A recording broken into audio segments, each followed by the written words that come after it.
Queridos hermanos y hermanas, llegamos al domingo 15 del tiempo ordinario y en la Santa Eucaristía se nos presenta un pasaje del Evangelio que conocemos como la parábola del buen samaritano. Dice el Santo Evangelio: en aquel tiempo se presentó ante Jesús un doctor de la ley para ponerlo a prueba y le preguntó: Maestro, ¿qué debo hacer para conseguir la vida eterna? Jesús le dijo: ¿qué es lo que está escrito en la ley? ¿Qué lees en ella?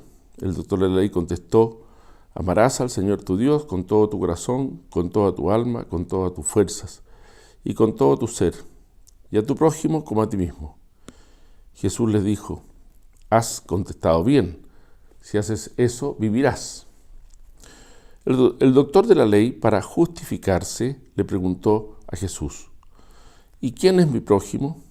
Jesús le dijo: un hombre que bajaba por el camino de Jerusalén a Jericó cayó en manos de unos ladrones, los cuales lo robaron, lo hirieron y lo dejaron medio muerto.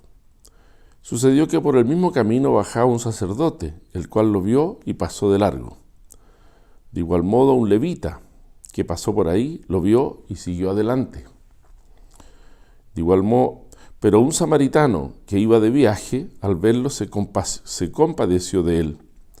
Se le acercó, ungió sus heridas con aceite y vino, se las vendó, luego lo puso sobre su cabalgadura, lo llevó a un mesón y cuidó de él. Al día siguiente sacó 2 denarios, se los dio al dueño del mesón y le dijo: cuida de él, y lo que gastes de más te lo pagaré a mi regreso. ¿Cuál de estos 3 te parece que se portó como prójimo del hombre que fue asaltado por los ladrones? El doctor de la ley le respondió: el que tuvo compasión de él. Jesús le dijo: anda y haz tú lo mismo. Nos presenta esta parábola que bien conocemos y este inicio del Evangelio, la ley fundamental del amor a Dios y del amor al prójimo. Nos habla de un hombre que sufre por la maldad de otros y que es ayudado por el que menos quizás se podría pensar, el que no pertenecía ni creía en que la salvación venía de Jerusalén, un samaritano. Quisiera en esta ocasión, sobre todo por la circunstancia en que vivimos, de polarización, de opiniones encontradas, en el cual el país va entrando a raíz de todo el proceso político en que estamos, volver a poner las bases o poner a recordar que entre nosotros, los hombres y mujeres de esta tierra, no hay enemigos, que nosotros somos hermanos, una realidad que el Papa Francisco ha querido resaltar una y otra vez en su enseñanza magisterial, particularmente en alguna de sus grandes documentos. ¿Por qué? Porque algunas veces el tener posiciones encontradas sobre cosas importantes o quizás menos importantes puede hacernos aparecer como enemigos de unos de otros, como que estamos en una lucha constante. Y esto en un país, en una nación, en una comunidad, en una familia, siempre es algo muy grave. Podremos tener con los demás, lógicamente, opiniones diversas. Podrán ser los demás, como se ha dicho muchas veces, adversarios en el ámbito político o competidores en el ámbito económico o personas que piensan distinto en el ámbito de las ideas, pero nunca enemigos. Este hombre, que no tenía por qué detenerse a auxiliar al que estaba pasándolo mal, paró y gastó su dinero en curar a ese hombre que estaba enfermo. Y Jesús alaba en él precisamente la compasión que tuvo y le manda a actuar de la misma manera.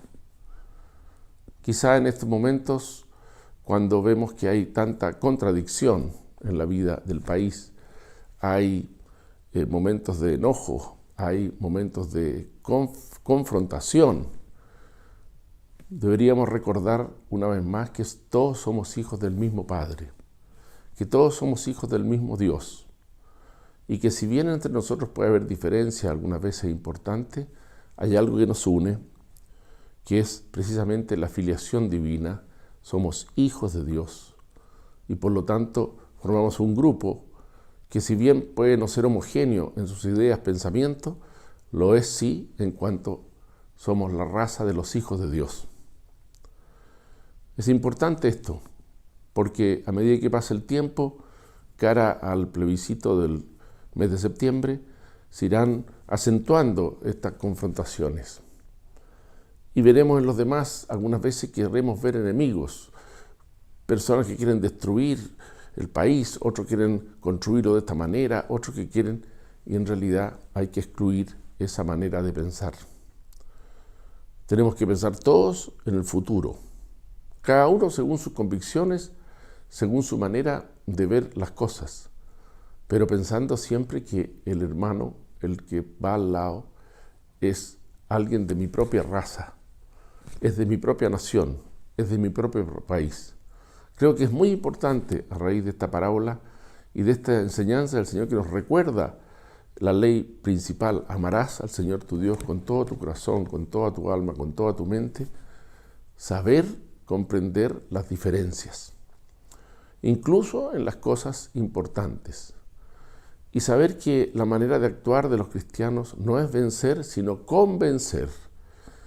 No tenemos solamente razones de fe para sostener nuestras posturas, especialmente en los grandes temas que están en debate.